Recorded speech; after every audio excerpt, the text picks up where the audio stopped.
Brown sugar হোক বা যেই হোক, ইদানিং কালে আমরা এদিকে দেখেছি ও পুড়িয়ার ব্যাপারটা আমাদের এডিশনাল এসপি সাহেব আছেন, ওনার এগুলা ধরে ধরে অনেকটা এক্সপিরিয়েন্সও আছে যে কিভাবে এই পুড়িয়া সাপ্লাইয়ের ব্যাপারটা হয়। এসডি ম্যাডামও আছে, ডিআইসিও আছে। এই পুড়িয়া গুলা নিয়ে, পুড়িয়া যেগুলা বাচ্চা বাচ্চা ছেলেগুলা, আমার নিজের চোখের দেখা পুরানো বাস স্ট্যান্ডে মন্দিরের সামনে দুটো লোক দাঁড়িয়ে আছে, দুটো 7 বছর 8 বছর ছেলে আসলো, ওদের দুজনের হাতে পুড়িয়াটা দিয়ে চলে গেল। আমি দাঁড়িয়ে দাঁড়িয়ে দেখছি, ওরা ওটা নিয়ে চলে গেল। মানে ওই সাপ্লায়ারটা যে আছে, আসল সাপ্লায়ারটাকে, সেটাকে আইডেন্টিফাই করাটা খুব টাফ ব্যাপার। ও দুটো বাচ্চা ছেলেকে ক্যারিয়ার বানিয়ে দিয়ে সে ওই দুটো বাচ্চা ছেলের মাধ্যমে নেশাটা যার দরকার তার কাছে পৌঁছে দিল। থানায় বারবার যারা নেশাগ্রস্ত হচ্ছে ধরা পড়ছে, আর মানে যে টাইমে ওর নেশাটা দরকার সেই টাইম এত ভাইলেন্ট হয়ে যাচ্ছে সে, সেই নেশাটা না পেলে মানে তার জীবন মরণের একটা জায়গায় এসে চলে যায়। তাদেরকে থানা পুলিশের মধ্যে ঢুকিয়ে দিয়ে তো তার সমস্যার সমাধান নেই। সমাধান এটি আছে, তাকে এরকম একটা জায়গায় রাখতে হবে যে সে যেন কয়েকদিন তাকে যদি নেশা থেকে দূর করে রাখা যায়, তাহলে হয়তো সবটা 100% রেজাল্টটা না পাওয়া গেলেও কিছুটা রেজাল্ট পাওয়া যায়।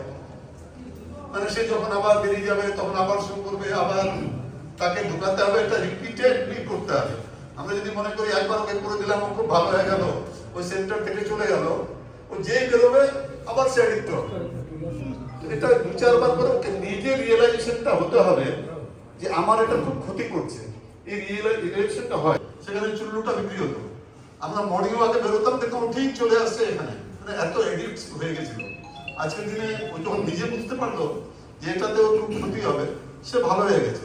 তো ভালো হয় না এরকম ব্যাপার নেই, এটা ঠিক অ্যাডমিনিস্ট্রেশন নিশ্চয়ই ডিলার যারা আছেন ডিলারদেরও ধরবে, কিন্তু রিহ্যাবের ব্যাপারটাতে আমাদের সবারই কিন্তু পার্টিসিপেশনের দরকার আছে সমাজে। মানে ও যেন এটা না মনে করে যে আমি যেহেতু নেশা করি তাহলে আমার সঙ্গে আর কেউ কথা বলছে না, এরকম যদি একটা পরিবেশ চলে আসে তো সে আর কিন্তু ভালো হওয়া তো দূরের কথা, আরো বেশি করে সে নেশাটা নেবে।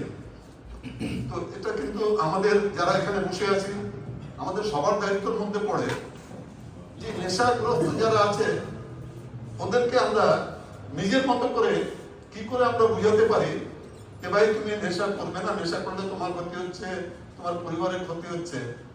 এখানে যারা আজকে পার্টিসিপেশন যারা করেছেন, যারা রিলস তৈরি করেছেন, শর্ট ফিল্ম তৈরি করেছেন, এগুলোর প্রচার প্রসারের দরকার আছে, কারণ অ্যাওয়ারনেসের ব্যাপারটা খুব দরকার আছে।